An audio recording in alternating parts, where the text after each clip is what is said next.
from Other Paper Nigeria, the one-stop shop for all things Parliament. It promises to be an exciting session here all through the year, as I will be giving you the low moments, the drama, the intrigues and suspense from the Red Chamber.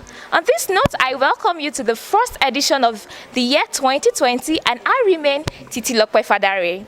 It has been a refreshing 6 weeks break for myself, the senators inclusive. The Senate resumed January 28th into a mourning mood, having to adjourn its parliamentary activities over the death of Fagen Gawo, a House of Representative member. Before adjourning its plenary, the Senate President Ahmed Lawan said the chamber will focus on the security situation of the country, passage of the Petroleum Industry Bill, amendment of the Electoral Act, post-sector reform to provide more energy for Nigeria, solid minerals, and agricultural enhancement. In his resumption speech, he said the chamber will pursue the implementation of community policing vigorously on the backdrop of the deteriorating state of the country's security.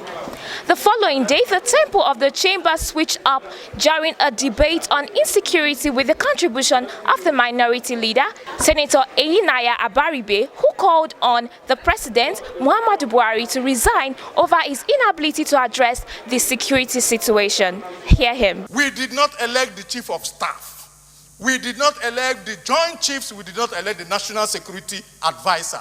We elected the government of APC in 2015 and re-elected them in 2019.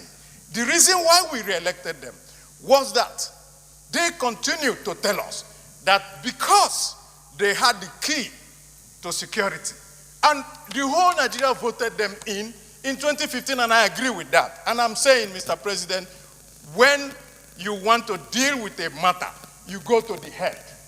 So we will go to the government and ask this government to resign because they can no longer do anything in this country.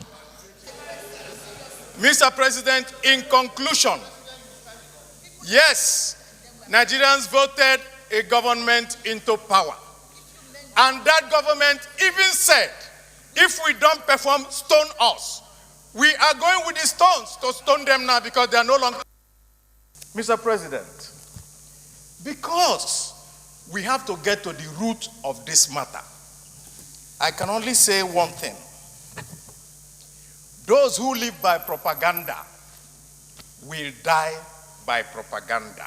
Touched on the sack of security chiefs, state and community policing, use of technology, revisitation of report from the previous security summit in the 8th Senate, porous borders, and interestingly, forgiveness from God.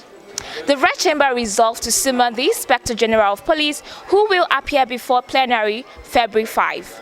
It also created an ad hoc committee to engage the security agencies and urged Mr. President to declare emergency on national security. This week, the senators also discussed the deadly coronavirus and urged the federal government to allocate more funds to Nigeria's Center for Disease Control to acquire the latest equipment that there is for research, diagnosis of tropical diseases disrupting human existence, as prevention is always better and cheaper than cure. This followed a motion moved by the Chairman Senate Committee on Primary Health Care and Communicable Diseases, Senator Chukwuka Utazi.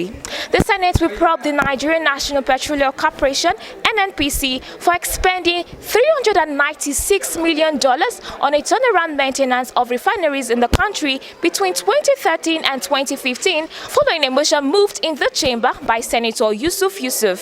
The Joint Committees on Petroleum Downstream, Upstream and Gas were tasked to carry out the investigation, find out the current state of the refineries, and convene a stakeholders conference with the aim of finding ways to revamp them.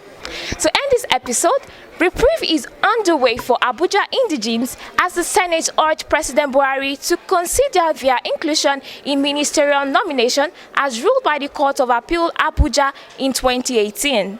I hope you enjoyed this episode. For more updates from the legislature, do follow us on all our social media platforms displayed on the screen. From me to you, have a blessed weekend.